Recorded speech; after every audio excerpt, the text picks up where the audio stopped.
In the summer of 2021, my husband Joseph and I bought our first house together. It's been nearly a year since then, and trauma healing certainly has its ups and downs. But overall, I'd really say I'm doing better. About a year ago, Joey and I were recently married, although we'd been together nearly 6 years. We weren't high school sweethearts per se, but we'd been close since sophomore year. He was kind and empathetic, truly a big softie. Maybe it was because of his own struggles as a trans kid in our small rural town.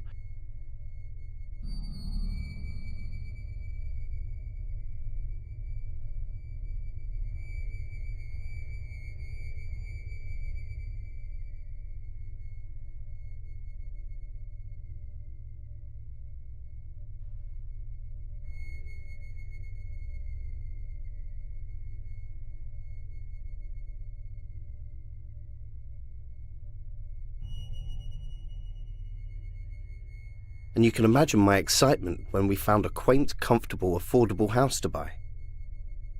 What you could not imagine are the horrors that made themselves at home there long before we did. The house was an hour outside of my hometown, sitting at the end of a winding, hilly, unnamed road.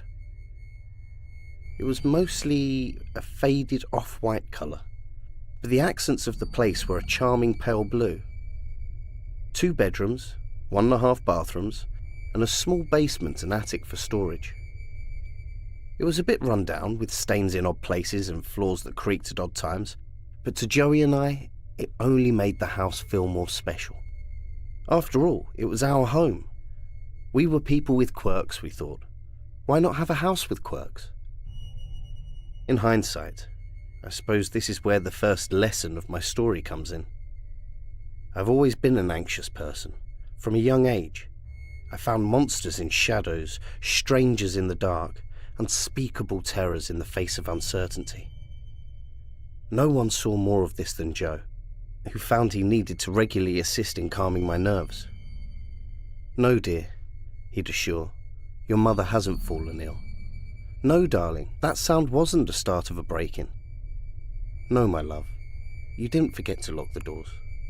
Do you want to go check them again?"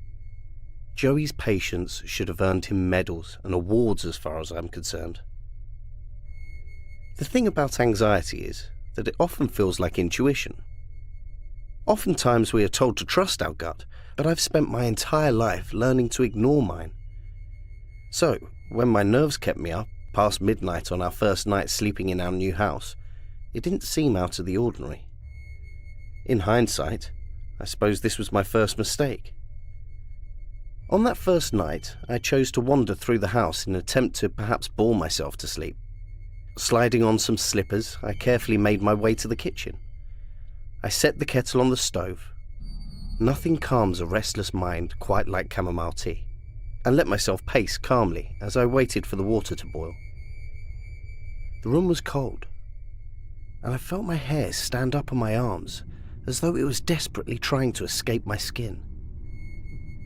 I crossed my arms close to my chest in an attempt to stay warm and put the feeling out of my mind. With a bit of a shiver, I turned to continue my pacing around the room. It was at this point my eyes landed on the faint square shapes on the wall next to the hallway leading to the bedroom. Perhaps a safe? Perhaps a cubby of sorts. Whatever it was, it had seemingly been covered by paint and wallpaper, sealing it away. In my sleep-deprived state, my mind could make nothing of value of the shape. My body, however, seemed to know it was something my mind had yet to catch on to. As I traced the square in the wall with the line of my sight, my heart began to pound so loudly that I feared the sound would wake Joe. My legs seemed to move on their own, slowly stepping closer to the wall. And as my hand reached out to touch it, my heart prepared to burst from my chest, my mind growing foggy with panic. The kettle began to sing. The loud, high squeal of the kettle snapped me so aggressively out of my panicked trance that I wondered briefly if I'd dreamt the entire thing. With shaking hands, I poured my tea, forcing myself to make use of each deep breathing technique I'd picked up over the years. All of a sudden, Though my nervousness had yet to subside, I felt a wave of exhaustion wash over me. In an instant, I wanted nothing more than to doze off in the warmth of my bed and the soft comfort of Joey's arms. I walked back to my bedroom, set my cup of tea on the nightstand and crawled into bed. As I closed my eyes, I decided to chalk the panic up to fatigue and being in a new environment. Sleep took me quickly into its grasp, and I didn't spare the square in the wall another thought. Perhaps this was my second mistake. In the weeks following that first night, I nearly forgot about the entire event and the square in the wall. Between working and trying to adjust to the new house, I managed to keep my anxious mind mostly occupied. It wasn't until I started to have nightmares about the damn thing that I remembered its presence. They started out scattered and relatively manageable, this being about a month into living into the house. Every couple of nights, a snake would slither out from a square-shaped hole in the wall, coiling around my neck until it snapped. A swarm of bees would use their stingers to nail me against the square spot. Each nightmare left me groggy and irritable the next day. I ended up taking my stress out on poor Joey. While this isn't a mistake in regards to my story, it certainly is in my overall life. I love Joe dearly and will always be eternally grateful for his patience with me. It wasn't long before the nightmares were coming every night. Spiders crawling from the wall, clowns and murderers bursting through it, a latch on the square opening to reveal the fiery eternal damnation of hell. It wasn't much longer before the nightmares progressed to night terrors. I'd wake up screaming, sweating, clinging to Joey and sobbing like a baby. Eventually, every evening consisted mostly of me crying. First over the terror of falling asleep, then again after I'd woken up. I began to fall into depression. I was constantly sleep deprived. My paranoia became so heightened that I hardly even left my room. A week of this went by, my symptoms only worsening. Joey took care of me best he could, but after 22 days of this entire ordeal, he was no longer able to coddle me. Joey was scheduled to fly out to Europe with his brother in order to get a subcutaneous mastectomy, a masculinizing chest surgery. It was something he had been waiting for his entire life. Top surgery wait lists had been hellish, but at long last the time had come. Yet here I was, a nervous wreck, unable to leave my room for anything other than the toilet. It was at this point I realized I needed to get myself together. I'll admit, I was terrified to be without him. However, I knew I'd never forgive myself if I held him back like this. From deep down inside myself, I pulled forth all the mental strength I had. I was going to be all right, I assured both Joey and myself. On day 23 of this, nearly 2 months into living in the house, I got out of bed and cleaned. I caught up on work. I took care of myself. On day 24, I cooked lunch and dinner and did all I could to be helpful around the house. Although my night terrors persisted, I forced myself up in the mornings and all through the day. In the end, it paid off. Joe pushed to stay home, insisting he needed to take care of me, but I stood my ground. I was okay. I could handle myself, I assured. Eventually, he acquiesced and I kissed him goodbye before he left for the airport. In spite of all my preformed confidence, I was still scared to be at home without him. My fears only proved to be valid when on the 25th night, I had the worst night terror yet. In this dream, I'd been unable to move or blink. I was sat on the floor, in front of the wall, with the square only a foot away. In the dream, the square shape was made of a thread sewn into the wall. Slowly but surely, the thread was pulled out, and a door swung open. Inside was a dark, damp, cube-shaped hole, filled with nothing but dust and mould. It reeked of blood and of mildew, yet I was paralyzed, unable to even recoil from the smell.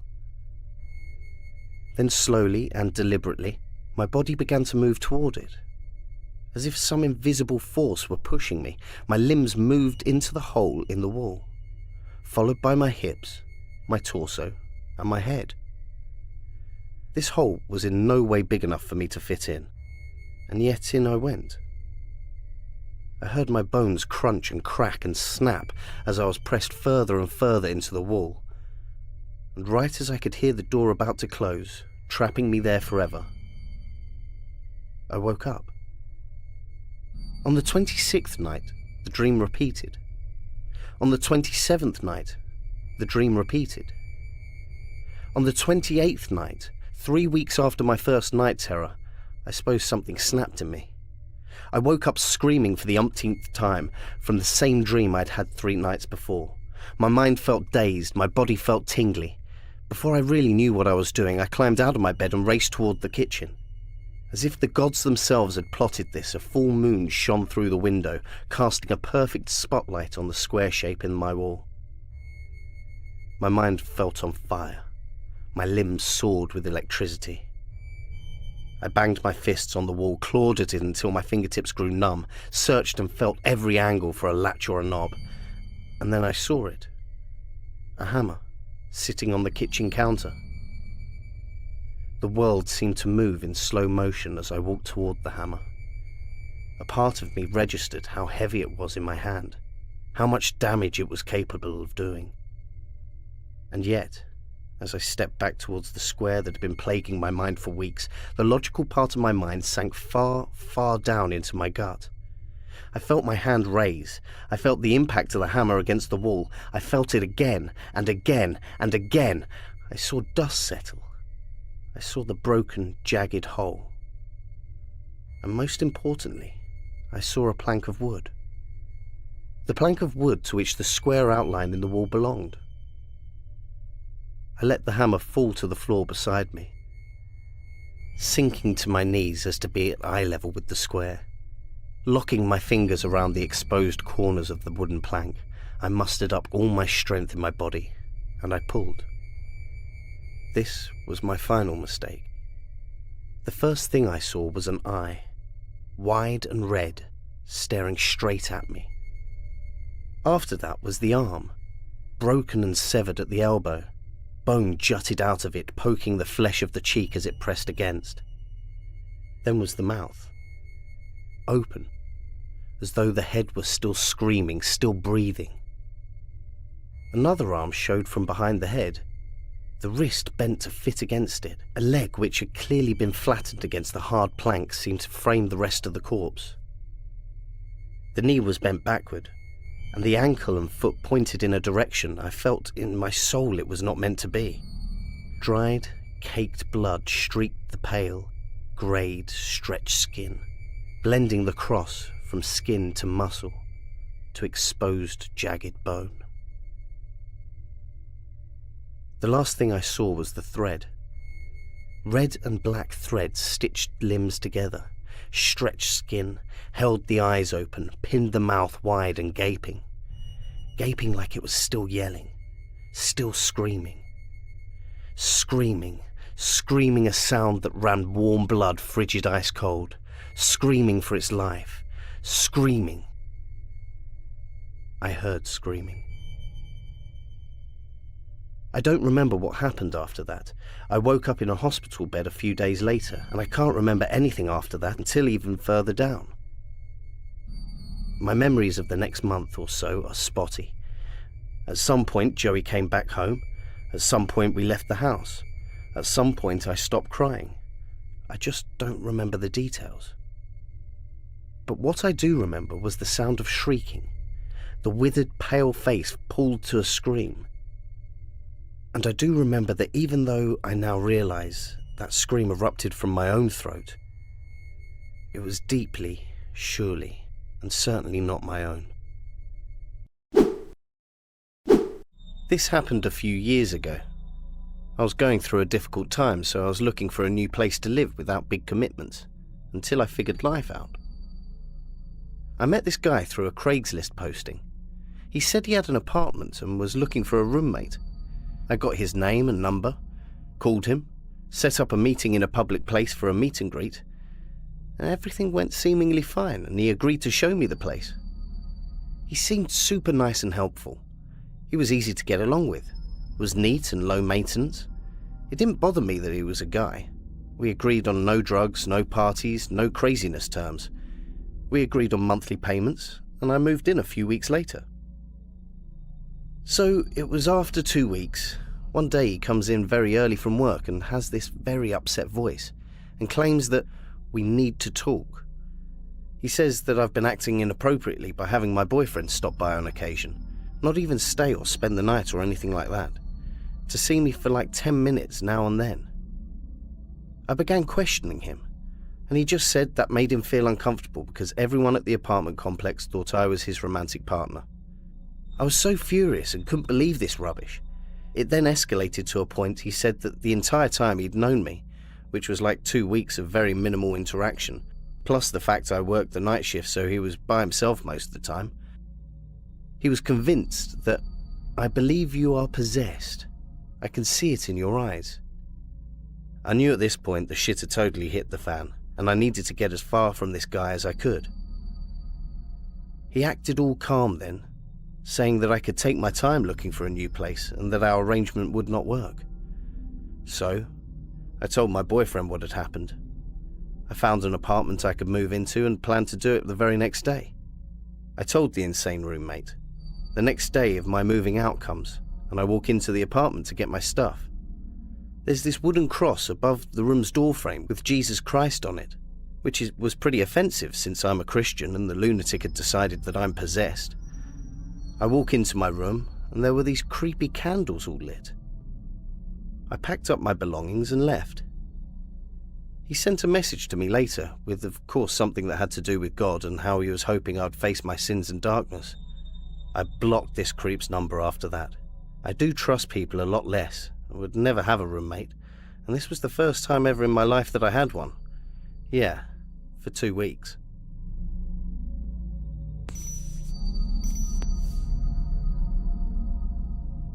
In early 2014, I was 18 years old and started browsing the world of Craigslist.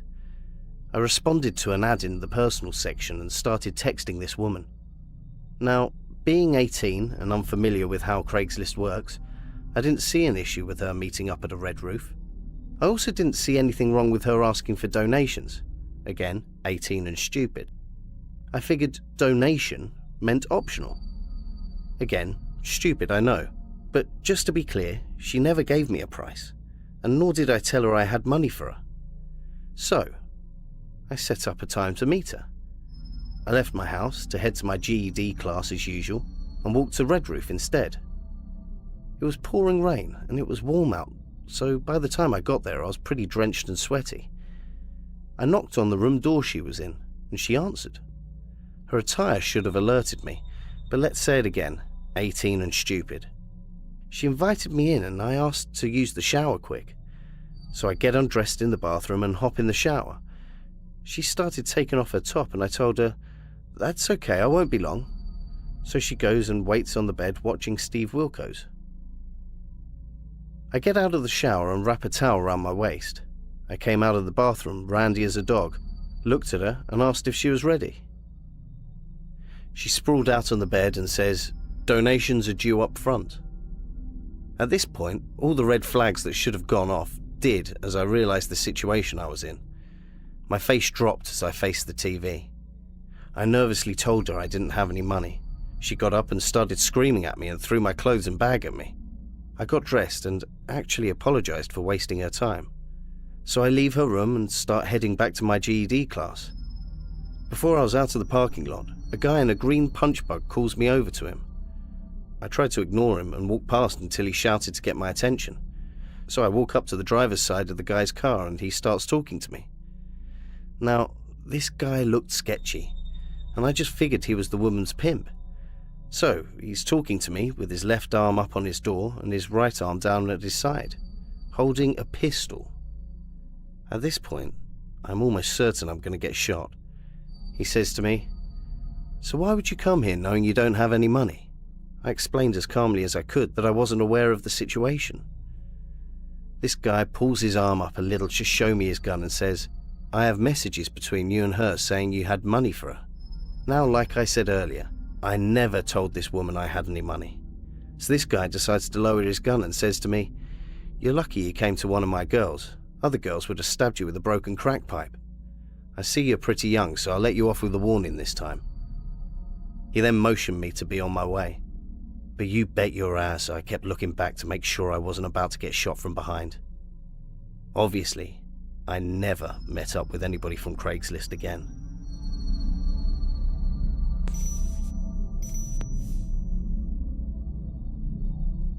I recently just lost my phone.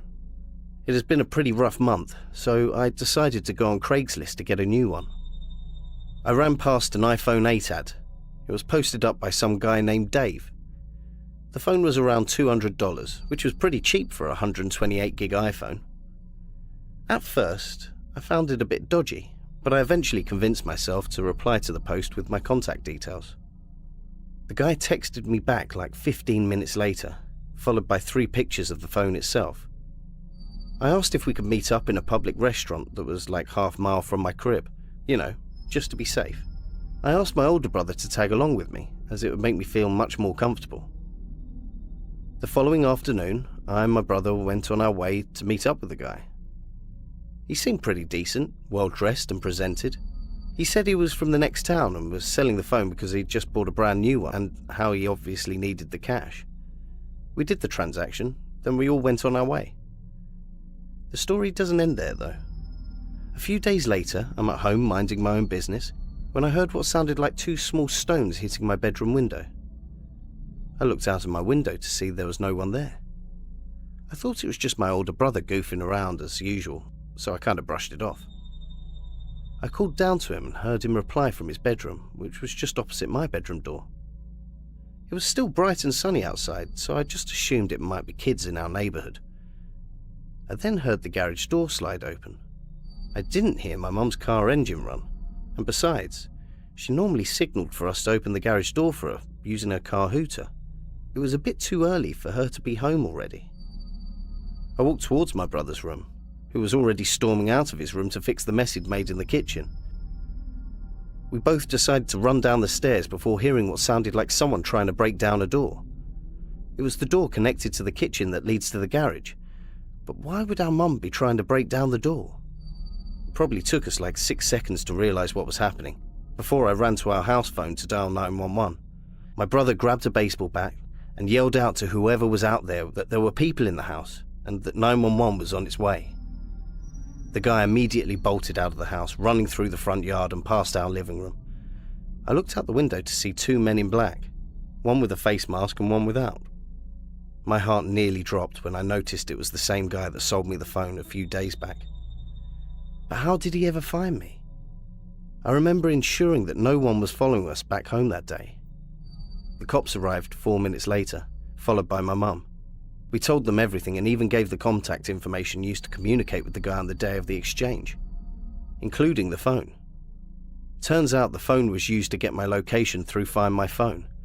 It was never confirmed if the phone was stolen or not, but I later destroyed it and went to buy a new one a month and a half later. I haven't used Craigslist ever since.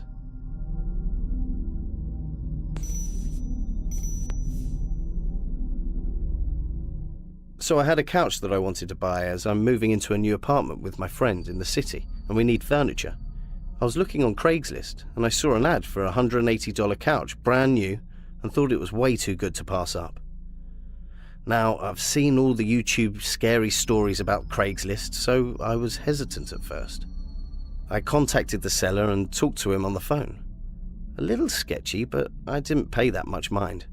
He sounded nervous, panicked when I spoke to him on the phone, but like I said, some people just have that type of voice that turns you away. After I got off the phone with him, we agreed upon a time and place to meet. This was at a populated grocery store parking lot at 5 p.m, so it would still be pretty crowded during that time. So I decided to grab my concealed carry gun and one of my roommates to go get the couch. We finally arrived at the grocery store at 4:45 because we wanted to be early and get this done with enough time in the day. This was the first time he contacted us telling us he would be late. He said he would get there as quick as he could. We waited 30 minutes and decided to text him again. He said traffic was killing him, but in our city there isn't a lot of traffic, so we were a little shocked. The next text came 15 minutes later, when he said he'll be there in 45 minutes. By then it would have been 7 p.m. or something, so we decided to get some fast food while we wait. We come back to see a sketch truck with an old-looking couch in the back tied with ropes. Most of the people from the grocery store left, but there were still 5 to 10 cars in the parking lot. We were a little confused, so we got out of the car and went to the truck to confront the guy about the couch. We decided to look through the window, as we thought the person may have gone into the grocery store. We saw nobody through the window.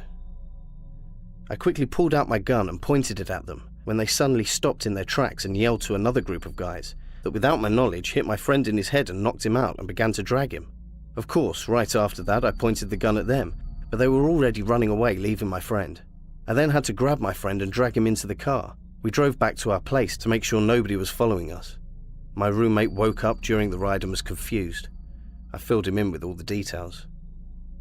Nothing has progressed in this encounter other than the guy's account being deleted by the seller. If you have any advice to give, please do, as I have no idea what to do. Just remember, if you ever buy something off Craigslist, be sure to bring a friend. You've Googled yourself at some point or other, admit it. There's nothing shameful about it. It's not worse than what I did. I searched my name on the dark web. But don't ever make that same mistake. I was 19 years old then. Liv, my girlfriend, and her family were kind enough to let me live in their guest room for the start of that year. They liked the fact that I could fix most of their computer problems. Liv is a great person, and what she saw in a hacker who could never survive for long in the 9-to-5 world is beyond me. Their house was in a suburb, only a few blocks away from a library and coffee shops that had free Wi-Fi. These locations were convenient for my burgeoning career as a digital outlaw. I used those resources until I was able to move out and get a small apartment of my own. After a string of demeaning jobs and abusive bosses, I found financial independence. I did this after I learned how to buy and sell things I shouldn't have with the use of my Tor browser. I engaged in illegal transactions such as ordering counterfeit money and stolen IDs. I discovered that there was a large market for manufactured psychedelics. I often went to the skate park to sell those items off the nethermost landscape of the World Wide Web. Business was good. A young man with years spent in foster care, I sought out activities which gave me a sense of control. A childhood of not having any will do that to you. The ability to navigate the online world to get almost whatever I wanted afforded me a sense of power. It was all going well, until one evening in July. I sat on the second level of a Barnes & Noble bookstore, in a corner next to the self-help section. I always did my best work there. The place was starting to go under, and I didn't have to worry about the influx of patrons. Despite having a disguised IP address, I never wanted to risk a raid at home. The items were always shipped to a PO box instead of my unit number as well. In retrospect, these were all flimsy safety measures. They still gave me a sense of comfort, even if they were a tad delusional. I made sure that there were no cameras mounted anywhere near I sat. It was a small space, out of the way of the general public. Hiding in plain sight is always my preferred method. I drank strong coffee out of an oversized styrofoam cup. After 15 minutes of searching, I grew bored. I typed in my name, Joshua Wells. An input of my identity on that part of the web should be an indicator of how successful and arrogant I'd become. I did not expect Wikipedia to be among the results, but it was the third link down. The first one involved a ghost tour in New Jersey. The guide had a similar name. The second was a gore website I was not interested in. While I may have been a thrill seeker, I wasn't out to consume media which capitalized on hurting others. I clicked on the third article link because of the title. It was about a television show. It read, The Short Life of Joshua Wells. At first, the title didn't startle me, since there are plenty others with the same name. Recaps of 10 episodes were on the page. The first paragraph illustrated how the series did not continue past season 1. I read the summary of the first episode for the sake of passing time. Episode 1. Joshua's father is a known and feared gang member. His mother is a helpless addict. She attempts to use her own son as a drug mule on a plane flight from Boston to California. She has hopes of making a profit by dealing narcotics to a major criminal enterprise on landing. The authorities intercept them. Their son goes with the CPS. He goes to a safe harbor for kids. The synopsis struck me as very close to home. Who wrote or directed the show was not listed, but it did state the air date. The month and year given matched the era when an identical set of circumstances had befallen me. The name of the centre I went to was even called Safe Harbor. I was too young to remember much, but the facts were precise. I gulped and tried to shrug it off as an unusual coincidence. I read the second episode summary. Episode 2. We follow Joshua on his 15th birthday. He goes to a juvenile detention facility for the first time after he attacks a teacher by throwing a desk at him. Although he missed, the instructor still presses charges since he did not like the student much. He befriends a troublemaker on the inside named Ian. They escape, but not before a massive brawl with the other teens ensue inside the facility. It ends with the two captured. I felt the hairs on my arms stand up. It was uncanny to me how similar these events were to my own experience. A slight dizziness overtook me, but I went on to the third, unable to keep my eyes from skimming. Episode 3. Joshua is free. Joshua decides to break and enter an old man's upper-class home after scouting the place for days. His goal is to take the many Rolex watches from the top drawer of the old man's desk. When he enters the house, Joshua discovers how the owner did not take his vacation cruise trip as planned. The man was asleep in his bedroom until Joshua wakes the victim by accident. Joshua runs away. He gets chased by the homeowner outside when the elderly male dies of a heart attack in the street. I felt my chest tighten. It was all true, but I'd never shared that story with anyone before. It was one of my most guilt-ridden memories. I read the next two. Episode 4. Joshua has nightmares of the old man crawling out of a ditch and choking him to death. He complains about night terrors to one of his counselors who recommends a doctor. He ends up selling anti-anxiety pills after he does not like the way they make him feel. A girl he asks out overdoses and goes into hospital. While she survives, he feels terrible, but not enough to stop dealing. He takes his earrings and buys a PC. He takes lessons on how to breach other people's privacy from a group of credit card thieves he met in a mall. Episode 5. Joshua discovers the dark web. He uses it to hustle low-level street drugs at first. He later reads headlines about some of his accomplices getting arrested. He still continues to engage in illicit activity. I looked at the air date for episode 6. It was the 24-hour period I was living through. Episode 6. Joshua goes into a bookstore to poach their internet and try and make some money. He does not realize there is a man in a shaved head in a Carhartt t-shirt below him, perusing the sci-fi aisle. The stranger is actually an undercover FBI agent. The government worker has a microphone camera attached beneath the shirt. He is surveying for the perpetrator, even though he is not singled out who he is looking for yet. An arrest commences, where they tackle and punch and taser Joshua. They place him in handcuffs. My hands shook. I stood, gripped an Eckhart Tolle volume to appear less conspicuous and opened it. I leaned my head over the railing to stare at the ground floor below me. A man who matched the description given by the article was there. His shirt was baggy and hid what I knew to be a gun on his hip. He had a paper back in his hands. I pulled out my phone. I pretended to have a conversation with an imaginary business associate about stocks. I folded the laptop with my free hand and went down the escalator. I strolled towards the back where there were stacks of hard-covered tomes of history. I found an unsecured door and walked through it. I was in the warehouse. Unopened boxes were stacked all around. I did not spot any workers and made a run for the rear entrance.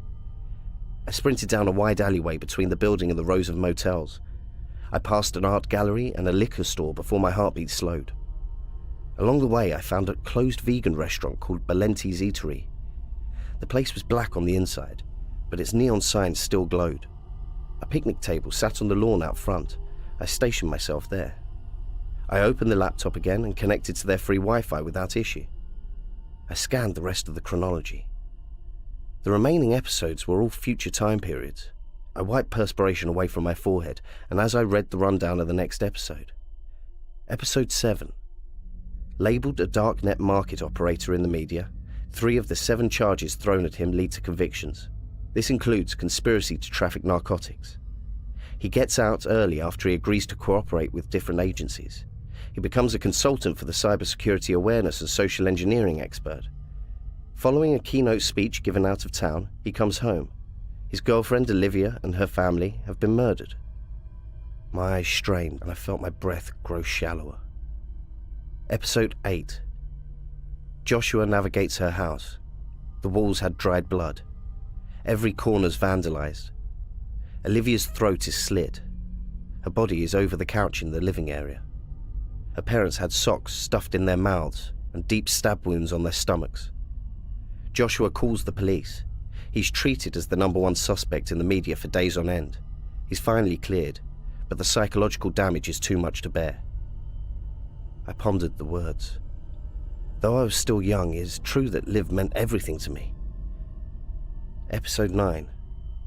Joshua goes to a psychiatric ward. He stares at the padded walls as though they will converse with him. Detectives do visit him with the hopes of gleaning some kind of further information. They tell him they know the aftermath of the massacre he stumbled upon was the work of an active serial killer. The murderer has remained unidentified. Episode 10. Joshua leaps out of the window. He breaks his ankle. An adrenaline dump allows him to move across the field onto the nearest highway. He goes out into traffic. A long-haul truck careers around him and takes out a line of vehicles. He goes to the nearest lake where he weighs his own pockets down with stones. He waits until nightfall and walks out into the abyss. The last image we see is his hand breaking the surface of the water. Starlight glints on his skin before his fingers submerge below the surface. His last few swallows of water create pockets of bubbles which rise to the top. I absorbed what the rest of my existence would look like. 4 black SUVs pull up and circle around me in the parking lot. Men in black suits and the undercover agent from the bookstore ran at me. Even though I did not resist, they still threw me to the ground. They dislocated my shoulder and kicked me in the jaw a handful of times before they cuffed me. I didn't get time reduced in prison after I agreed to cooperate to catch people like me. After my release date, I have tried to revisit that link without luck. I fail to understand how that article existed in the first place. I've read how high-level stress can open up insights into portals into the unknown. I'd bank on the latter, though sometimes I think it isn't for me to know. I do not want to give in to what my destiny had written for me. My escape from the bookstore has given me confidence that I can change the outcome of the dark web's prophecy. Even if only for a little while. Or did I only extend the inevitable for a fraction of time? Fate, especially in regards to our stories as individuals, is not written in stone. It is malleable, I tell myself. This positive thought is the only thing which keeps me going. I should visit Liv's house now. She's not answered my texts all morning. Her hair was different that first morning. Uneven. Her long blonde curls, which usually fell to both shoulders, now only touched one. "Oh my God, Abby, what did you do to your hair?" my wife Erica said, prompting me to look up from my bowl of oatmeal and see that our little girl's hair had changed. Abby stood groggily by the fridge, rubbing sleep from her eyes. "I just woke up." "You cut your hair," Erica said. "No, I didn't." "Nick, look at her." I smirked.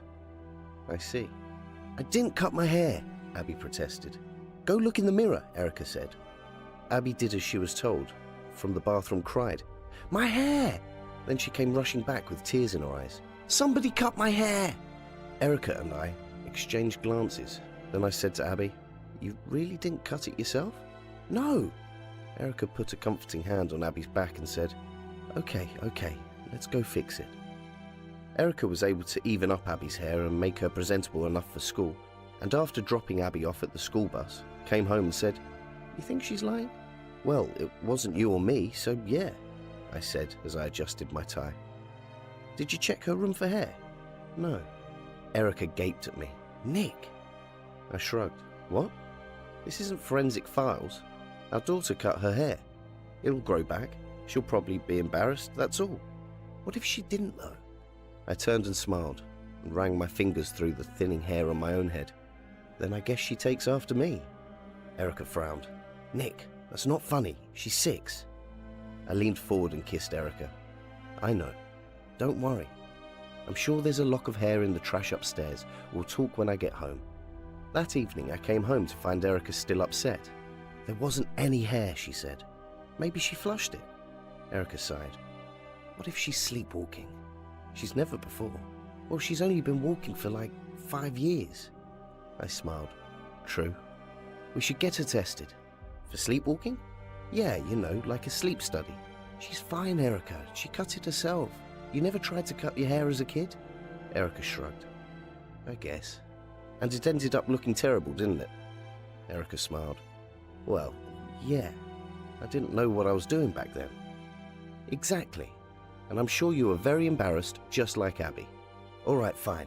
I get it. Just do me a favor and talk to her and make sure she doesn't do it again.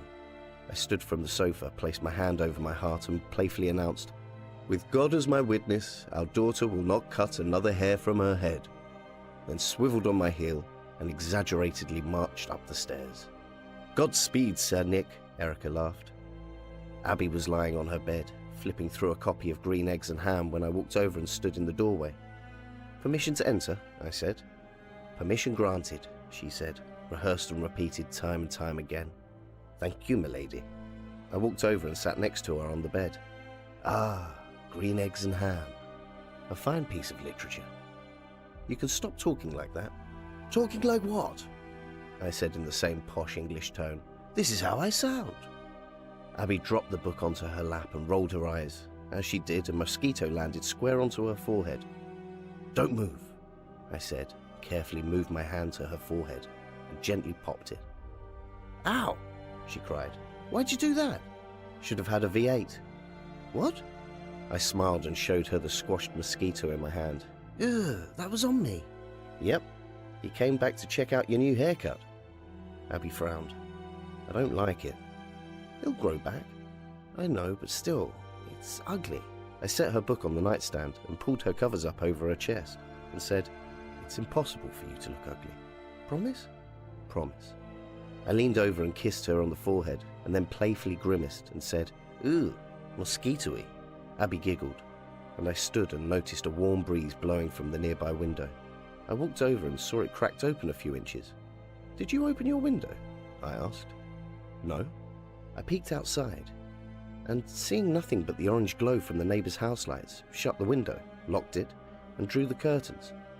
Must have been Mum, I said, and walked to the doorway. Sleep tight. Don't let the mosquitoes bite, and don't cut your hair.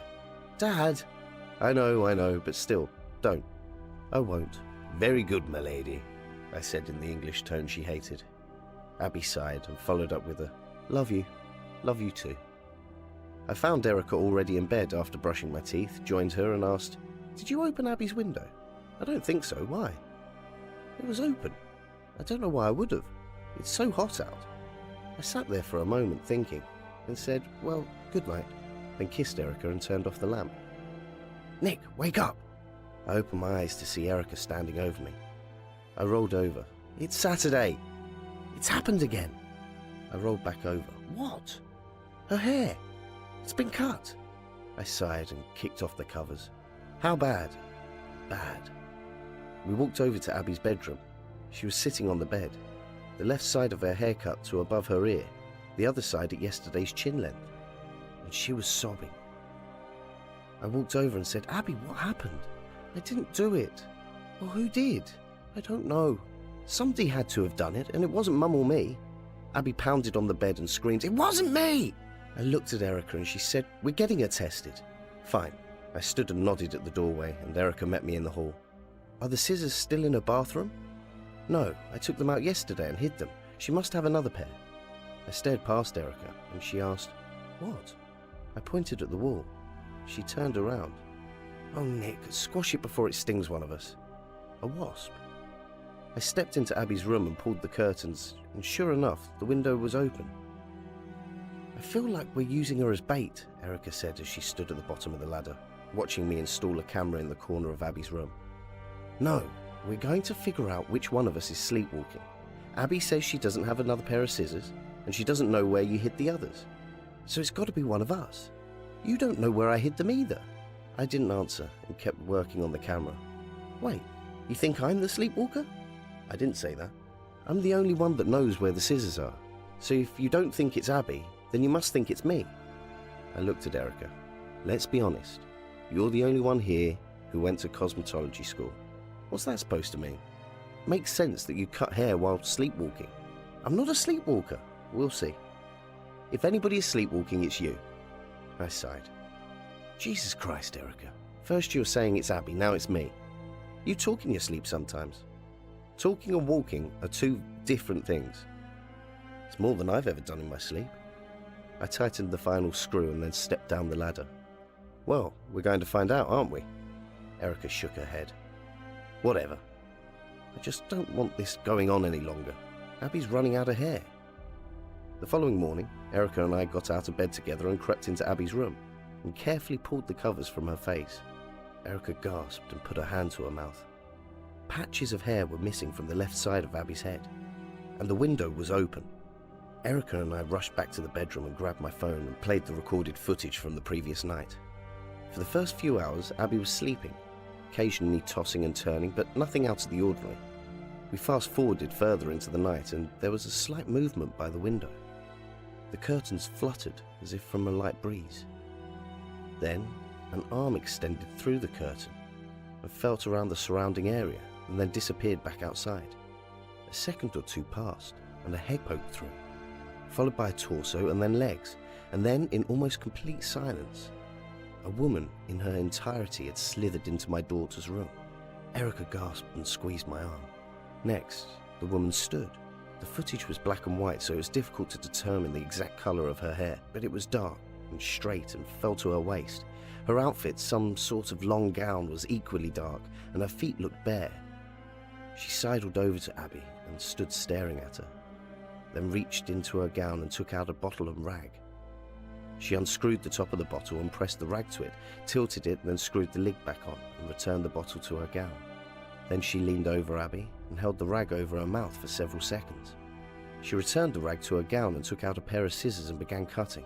When she finished, she put the scissors away and stood with the hair she cut from Abby in her palm. Then she ate it. She shoved my daughter's stolen curls into her mouth and chewed, and when she'd finished, she licked her hand clean of any remaining hairs. Then she turned from Abby and walked to the window and then stopped. She turned her head and looked directly at the camera. Her dark hair hung over her face. She stepped towards the camera and past it and into the hall. I fast-forwarded the footage. Every minute up to the moment Erica and I checked on Abby, the woman never went back. Erica, I whispered. She might still be in the house. We both turned and sprinted down the hall yelling for Abby, and when we made it to her room, we found her lying in the bed beneath the covers asleep. We both breathed a sigh of relief and stepped into her room. Abby, wake up, Erica said as she pulled the covers away. Shit! She gasped and stumbled backward.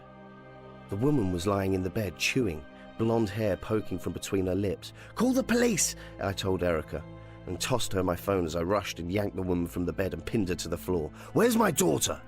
The woman kept chewing. Behind me, Erica was on the phone, frantically crying to the dispatcher.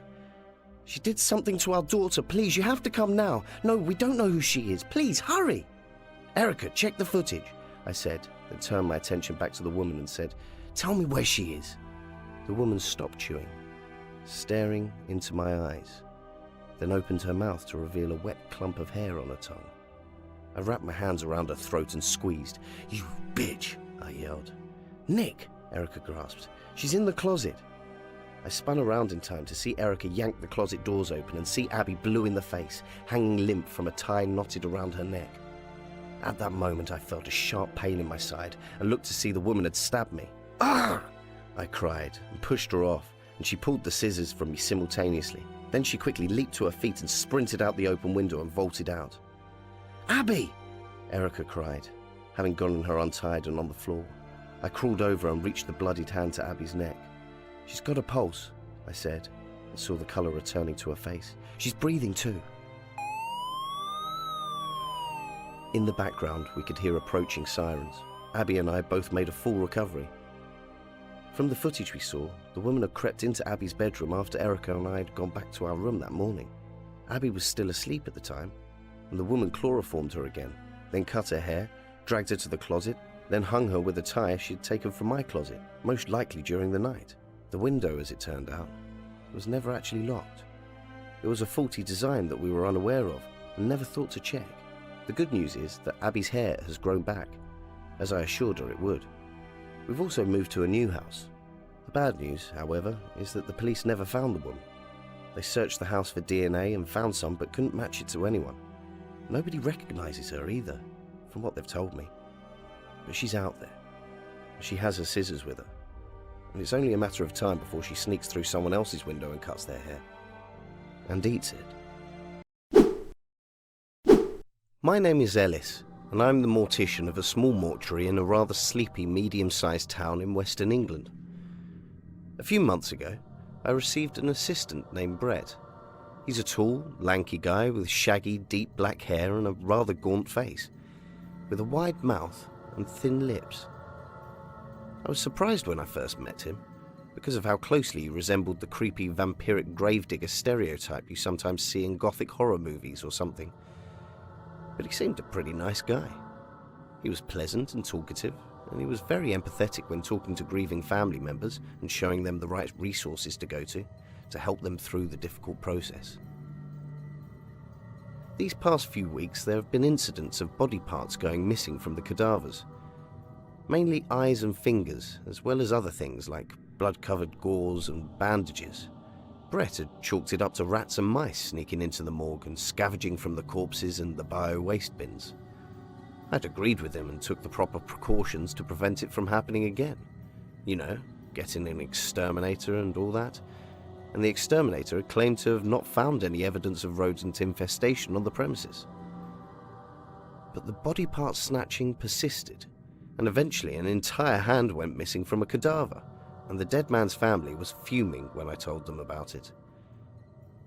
Brett threw out his rodent infestation theory, and instead said that it might be a bigger animal, like a fox that had snuck in and made a den somewhere in the building.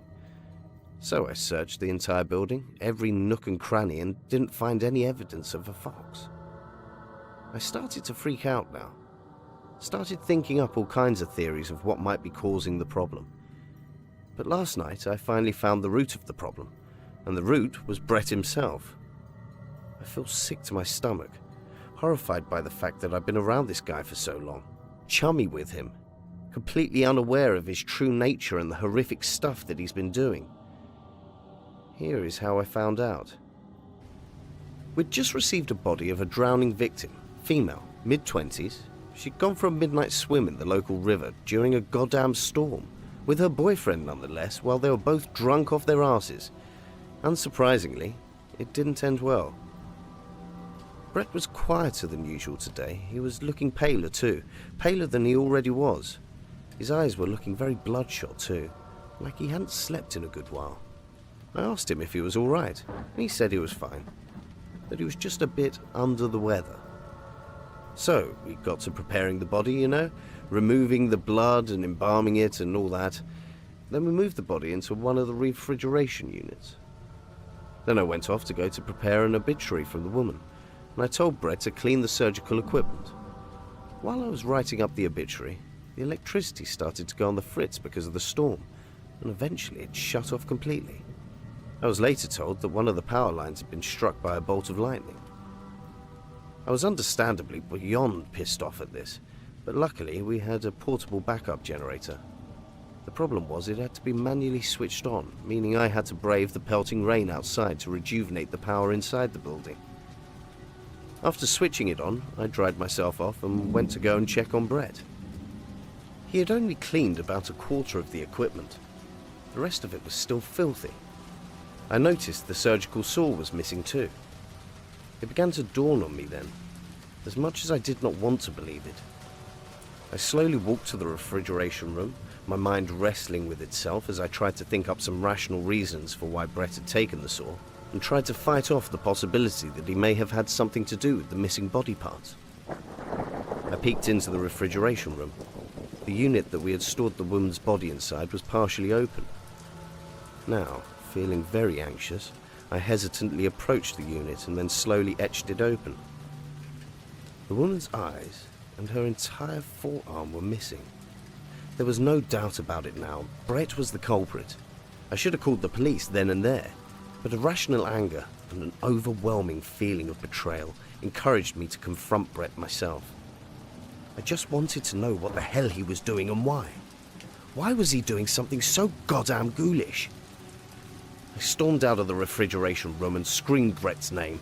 I roared that I now knew what he'd been doing and demanded that he come meet me and explain himself. But I received no reply. Hissing curses under my breath, I began my search. I thought to check the bathroom first. He was probably hiding out in there somewhere, doing God knows what with the body parts he'd torn off the woman. I braced myself before opening the door. The bathroom was quite dimly lit because the ceiling light had been on the fritz, and the power cut had not likely helped either. There were only 2 stalls. I checked the first one and found it empty. Then I checked the second one and found it to be locked. I banged on the door and shouted, "Brett, get out here now! I know you've been the one stealing the body parts. Get out here now before I call the police!" I received no answer. I hit the door again. "Brett, I mean it!" But still he didn't answer. Damn it. I crouched down to look underneath the door. And Christ, what I saw in there will haunt me for the rest of my life. It was the woman's forearm, only now it was a torn, ravaged mess. Most of the meat from the wrist was gone. I covered my mouth and tried to stop myself from gagging as I reached out with the other hand to grab the arm. Just what the hell had Brett done to it? As I brought it close to my face, I soon discovered to my complete horror why Brett had been stealing the body parts. There were teeth marks on the forearm. Jesus Christ. I threw the forearm on the floor and rushed to the door, but then I saw something in the shadowy corner of the bathroom. It was Brett. How did I miss him when I came in? He was flat up against the wall and had this very blank look on his face and a glazed-over look in his eyes. His mouth and cheeks were wet, and small bits of meat were stuck to his skin and lips. He looked like he was barely breathing. "Brett!" I called out to him. My voice seemed to break him out of his fugue state, and he turned to me.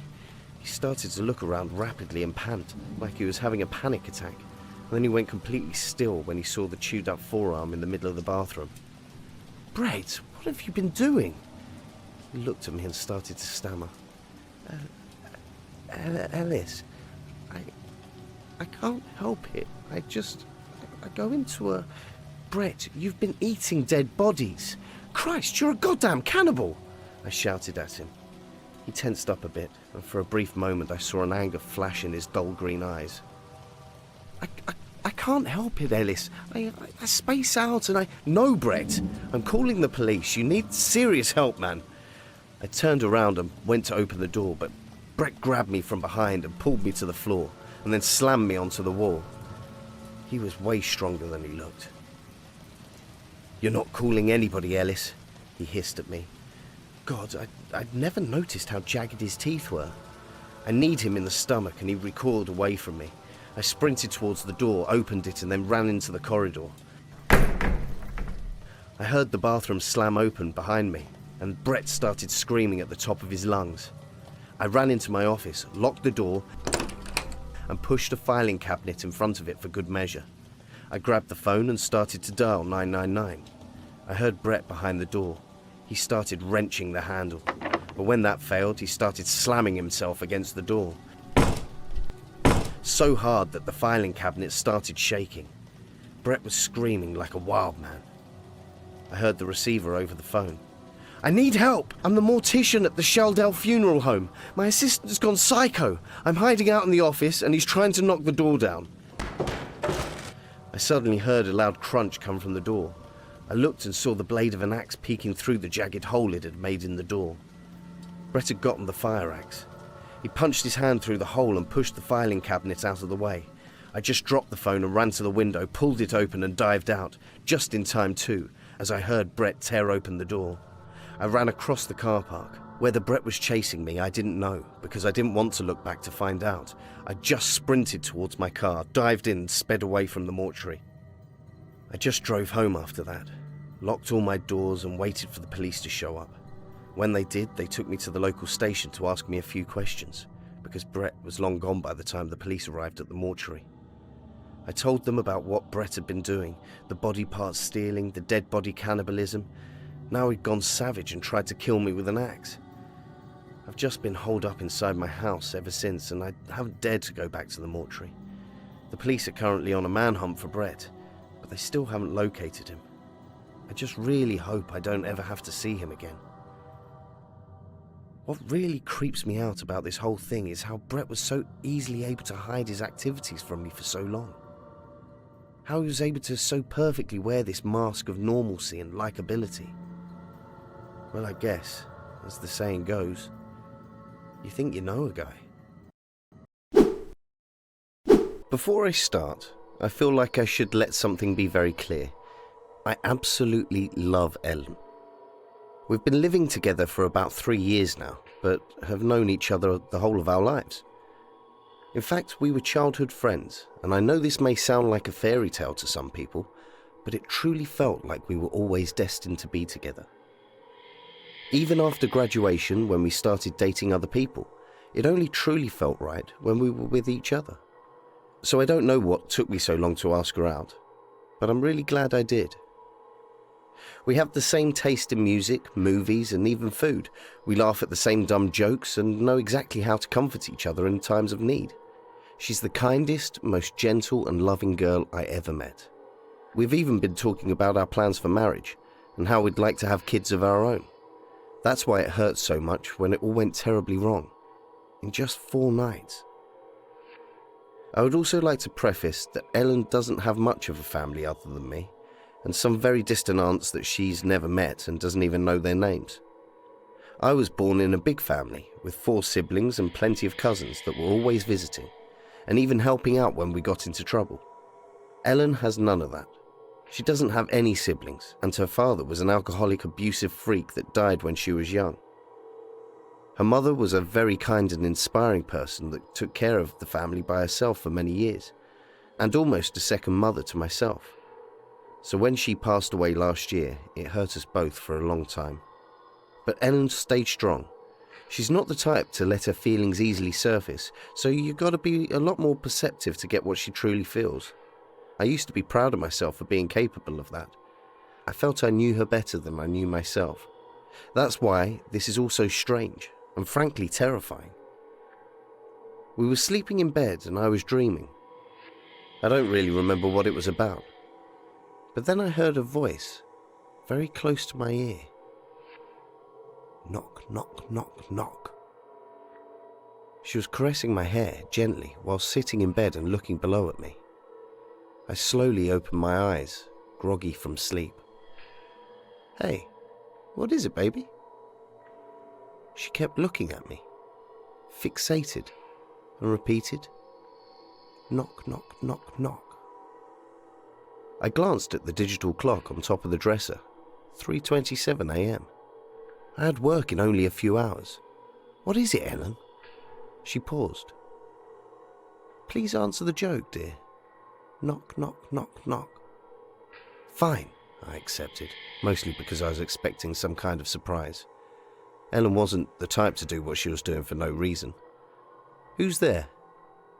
Her smile opened up and she answered, Not me, so don't answer the door. I kept looking at her, dumbfounded. What was that supposed to mean? Is that it? Is that the joke? Yes, she said, laying in the couch and covering herself with a blanket. Thank you for answering. Weirdo, I answered, closing my eyes and going back to sleep. Next morning, things went as usual. I only remembered the strange conversation while I was alone in the bathroom brushing my teeth. I wasn't even sure if it truly happened or was just some weird dream. So we had our breakfast together and she was acting normal, reading something aloud from a fashion magazine. Frankly, I wasn't paying much attention. So I took the opportunity to ask about last night. Initially, she didn't seem to know what I was talking about. Then her eyes fixated on me, and the same smile from last night crossed her face, briefly. And I knew it wasn't just a dream. She told me it wasn't anything of importance and stopped paying attention when I asked more inquisitively. And even though I shouldn't, I gave up. I had work and other matters to attend to and just brushed off the weird event thinking it wouldn't happen again. But the following night, I woke up to her voice. Knock, knock. A pause. Knock. What is it now? I said. Ellen, what are you doing? Knock, knock, knock, she repeated. This time she wasn't even touching me, just sitting in bed looking at me with the same smile. But her eyes seemed larger and she blinked in longer intervals. I looked at the clock. Once again, 3:27 a.m. Ellen, come on, what is it? I've got work in a few hours. Can't have the luxury of waking up in the middle of the night to answer knock-knock jokes. Knock, knock, knock. This is getting creepy, you know. I'm not sure if this is some gag you've been doing, but I don't like it. Answer it. Knock, knock, knock. I sighed, but also let a small laugh escape. It was creepy, of course, but she was also my Ellen, so it didn't bother me as much as it should. Fine. Who is there?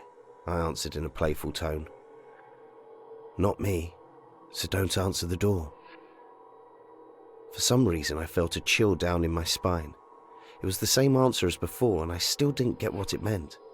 But the way she said it, with a strange monotone voice, contrasted well with her smile, and the fact that I had no idea of what she meant by that. What does that mean? I asked. I really don't get it. She just smiled and went back to sleep. I felt a throb in my heart, but did the same. Next day, we talked again about what was happening. She was very evasive with my questions, and I barely got her to say anything. It was almost as if she couldn't talk about it, which was very strange, considering we talk about pretty much everything. I told her I needed to be well rested for work, something she should understand well, and wasn't liking her little gag every night. She just nodded, and I decided not to press further, as I didn't want to hurt her feelings and had work to attend to. When I got back home, we had dinner, watched a movie, and went to bed. Knock, knock. I opened my eyes faster this time around. In fact, I barely got any sleep. I just knew she would do it again and kept thinking about it the whole time. Glanced at the clock, 3:27 a.m. Knock, knock. I thought about just ignoring her, just pretending I was asleep and she wouldn't wake me up. So I closed my eyes slowly, hoping that she hadn't seen me opening them in the first place, and stayed quiet. Knock, knock, she continued. She didn't stop. I regulated my breathing, but she kept going. Knock, knock. I'm not answering your joke, Ellen. Stop it. Knock, knock. I ignored, but she kept going. She'd never been this insistent with anything before. I tried to ignore it, but it was getting on my nerves, and frankly, I felt scared. Why was Ellen doing this? Why every night at the same exact time, down to the minute? Why wouldn't she let me sleep until I answered her? Knock, knock. I got up in a sudden movement. God damn it, Ellen! I was ready for a discussion, but when I finally glanced at her, it was as if all the strength drained from me. She wasn't smiling. She wasn't blinking, just staring right at me, fixated like an animal. And her mouth was moving slowly, and she didn't stop. Knock, knock. I didn't know how to react, or what expression I had when I saw her, but my heart skipped a beat. It was terrifying, as if her gaze froze me in place, 1,000-yard stare. Knock, knock. Who's there? I asked, feeling as if it was the only way out of that nightmare. Not me, so don't answer the door, she said weakly. Ellen slowly closed her eyes and laid down. I kept staring at her while she fell into what seemed to be a deep sleep. I got up and left. I walked downstairs and sat down on the couch in the living room, staring at the night sky outside and absorbing the quiet of the neighborhood. My heart was beating fast and it didn't slow down. I was too scared to sleep in the same room as my girlfriend, all because of the knock-knock joke. But it was unnatural. I thought about calling someone. I thought about it all being some kind of sleep-related issue, such as some kind of sleepwalking, but it didn't make any sense. I felt so tired and decided that early in the morning I would call on an old friend who's a psychologist and get the opinion of a professional. Something was wrong with Ellen. I stayed in the couch as the day rose, and once Ellen woke up, she was acting normal again, even asked me why I wasn't in bed. I didn't answer. In fact, I didn't speak to her and simply left for work. She seemed very upset, but I wouldn't do anything about it. Once I got to work, I called my friend, Told him everything that was happening in as much detail as I'm describing now. He didn't seem as worried as I figured, but we agreed in making an appointment for next week. Now I just needed to convince Ellen to come with me. I received plenty of text messages from her. She seemed very worried, sad, and even confused. She apologized a lot, and it broke my heart a little. I felt bad. I shouldn't have, but I answered her and made her promise it wouldn't happen again. I told her about the appointment, and she seemed reluctant, but agreed to go with me. So we made up. This was Ellen, after all, the girl I knew ever since I was 6 years old, the woman I loved and had taken care of me for years. And as much as that strange behaviour creeped me out, she wasn't doing anything particularly frightening or even dangerous. So for a brief while, I convinced myself I should give her another chance. When I returned home from work, we stayed together. She even prepared my favourite meal. Ellen was acting as gentle and caring as I always remembered, and I slept with her in our bedroom, even though I was still a bit reluctant. Knock. I couldn't believe it. She promised me she wouldn't. Knock. I gazed at the clock. 3:27 a.m. Always. Knock. I was laying on my stomach, and I couldn't see her face. In fact, I didn't even bother to look at her. I was feeling more sad than scared. Sad that she had broken her word. Knock. Who's there? I answered, determined just to go back to sleep. Not me, so don't answer the door. I stayed quiet and closed my eyes. I just hoped I would be able to handle it until the appointment next week. To my surprise, I was actually able to sleep, probably because I hadn't been able to rest since last night. The following morning, I went back to not saying anything to Ellen, only very limited responses. I was expecting her to act the same as yesterday, trying to apologize, but she didn't. Mostly, she didn't say anything, almost as if she had accepted it. She also looked tired, or at least a bit weak. I went to work, but I couldn't stop thinking about her. Didn't receive any messages either. Once I got back, we had the most silent dinner I ever had in my life, and she barely ate anything. I decided to let her have the bedroom and sleep on the couch. I wasn't sure if it would stop her, but held on to the hope that she wouldn't go downstairs only to tell me the same knock-knock joke again. I covered myself with a blanket, shaked off that uneasy feeling and tried to sleep. I had a deep sleep, without dreams. Felt like I was lost in darkness. Then I heard breathing. Opened my eyes to see Ellen standing above me, looking at me with big, fixated eyes and dilated pupils that didn't seem to belong in such a completely neutral expression. Watching me sleep. I almost screamed in terror, jumped out of the couch, and her eyes followed me as I stumbled through the dark room, creating distance between us. For a moment, I was able to glance at the clock above the table. 3:27 a.m. Ellen, what are you doing? I asked, desperate, but she didn't move. In fact, she didn't say anything, just stared at me as if I were made of glass and she could see right through me. Then I heard a knock on the front door, followed by another knock, and another. Someone almost pounding at the door.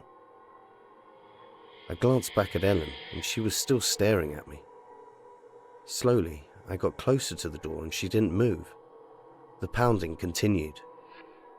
Who's there? I screamed. It stopped, and then I heard a voice. John? John, can you hear me? Open the door, please. John, please open the door. I froze in place. The voice kept calling me. But I couldn't believe it. It was Ellen's voice coming from the other side of the door. But it couldn't be. I beg you, John, open the door. It's serious. She's not me. I swear, she's not me. Slowly, I turned my head to look at Ellen standing in front of the couch. She was looking at me. The same fixated eyes and a terrible wide grin across her face. The pounding continued. John, open the door. Please, you have to trust me. I stayed still, not knowing what to do. And I don't remember what happened after that.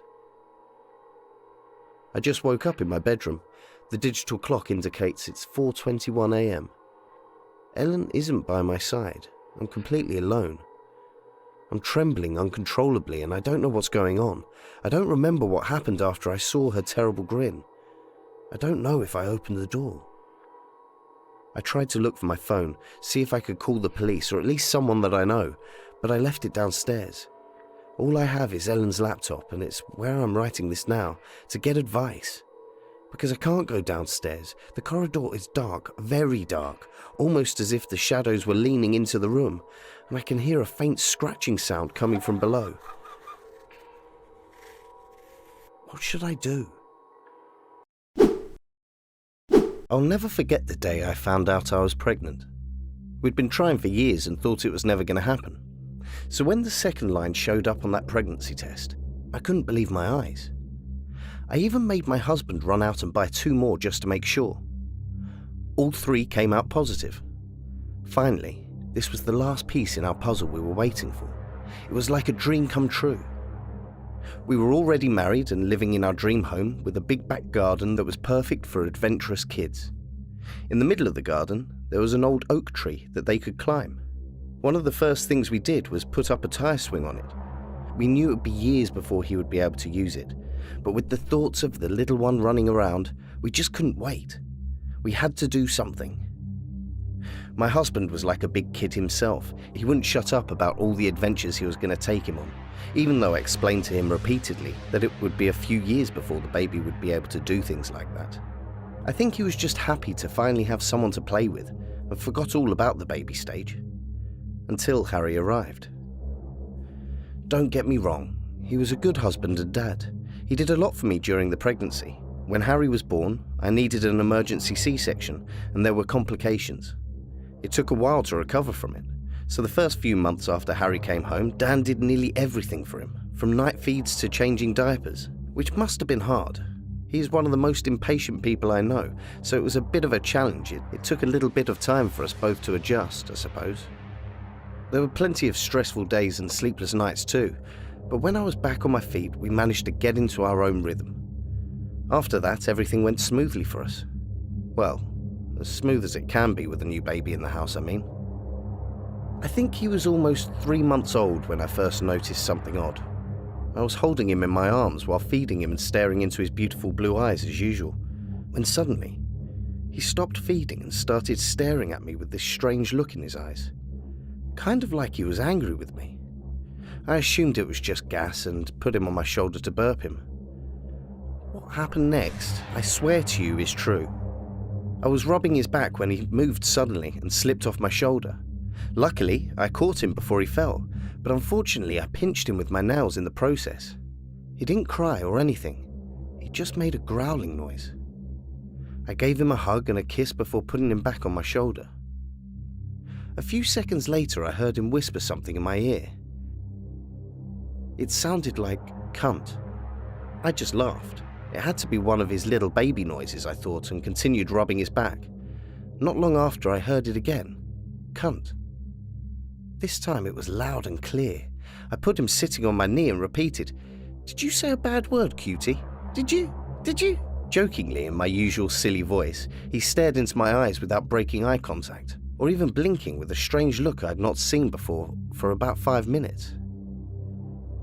I thought he might still have some gas, so I put him back up on my shoulder and started rubbing his back with my hand. He started pushing his head closer and closer to my face until he was near my ear.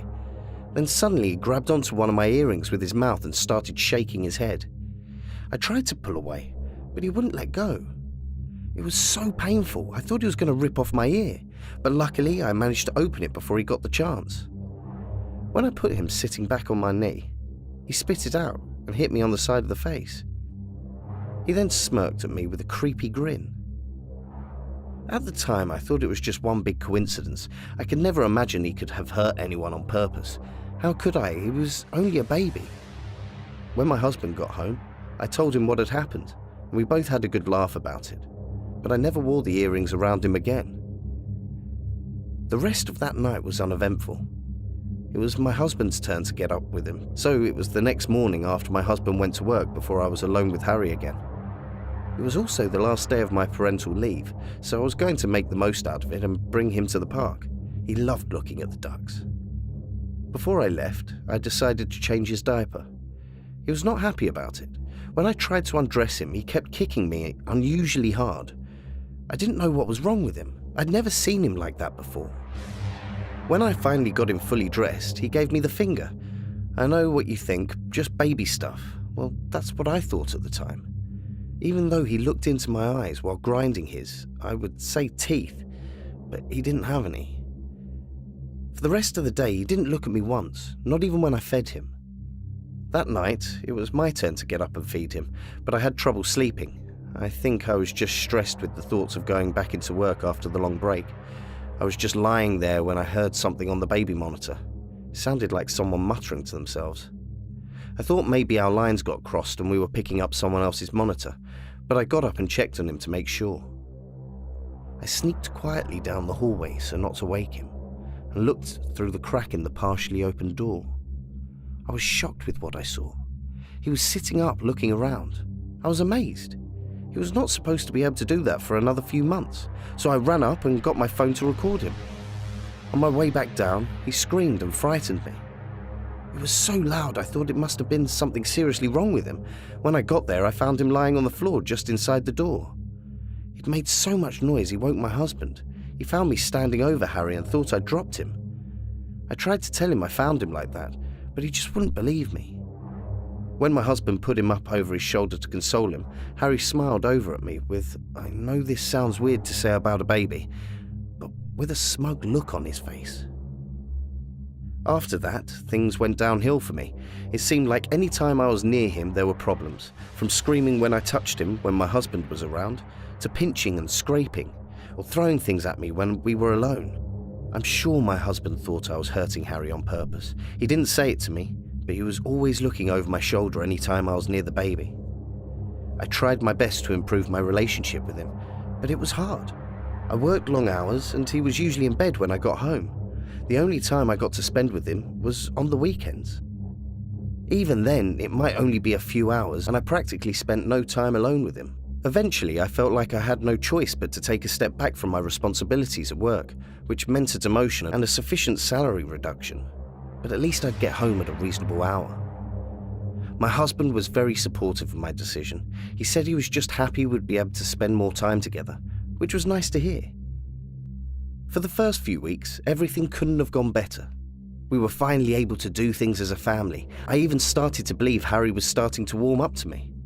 He still looked like he was disgusted by me and tried to avoid eye contact, but at least he wasn't acting out when I was near him anymore. Things were going good until a few weeks ago. My husband bought a new baby monitor with a camera. The other one mysteriously disappeared one night after putting Harry to bed.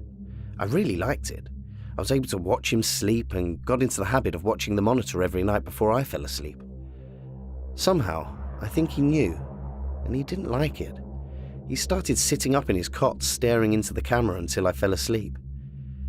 Anytime I tried to show my husband what he was doing, Harry would just fall back and pretend he was asleep before he got the chance to see him. The more I watched, the more it started to creep me out. It was like he could see me. I often dozed off, and when I awoke, I would see him scanning the room as if he were looking for something. Then he would quickly turn to the camera again and stare at me until I fell asleep. I always thought me and Harry's problems were caused by us not bonding properly when we came home from the hospital, and all the weird things that happened were just in my head. But I was wrong. Last night, I woke to the sound of Harry laughing. When I checked the monitor, he wasn't in his cot. I tried to call my husband, but no matter what I did, he wouldn't wake up. I ran down and checked every part of his room, but he wasn't there. I was really beginning to worry at this stage. I was ready to call the police when I thought I heard a noise downstairs, but he wasn't there, so I ran back up in panic to get my phone. Then I heard what sounded like mumbling. It seemed like it was coming from my room. When I opened the door, I was horrified with what I saw. Harry was sitting on my husband's chest with his hands over his mouth, chanting. My husband's legs were shaking and he was struggling to breathe. I panicked and pushed Harry onto the bed and started doing CPR. The whole time, Harry laughed hysterically. For nearly 10 minutes, I did everything I could to save him, but nothing I did was working. I thought he was going to die. I was so scared. By the time the paramedics got there, he had stopped moving altogether. They got to work on him straight away and found a pacifier wedged deep in his throat. Luckily, they got it out just in time. They said if I didn't do CPR, he wouldn't have made it. Thank God he's going to be okay, but he'll be kept in for a few days. The problem is now I'm stuck at home with Harry, and I'm afraid what he'll do to me. Thank you for watching this video. If you want to support this channel, we have a link in the description for that. Don't forget to give a subscribe, a like, and press the bell to get notifications. Tell us your thoughts in the comments section. You can also send us your real or fictional horror stories.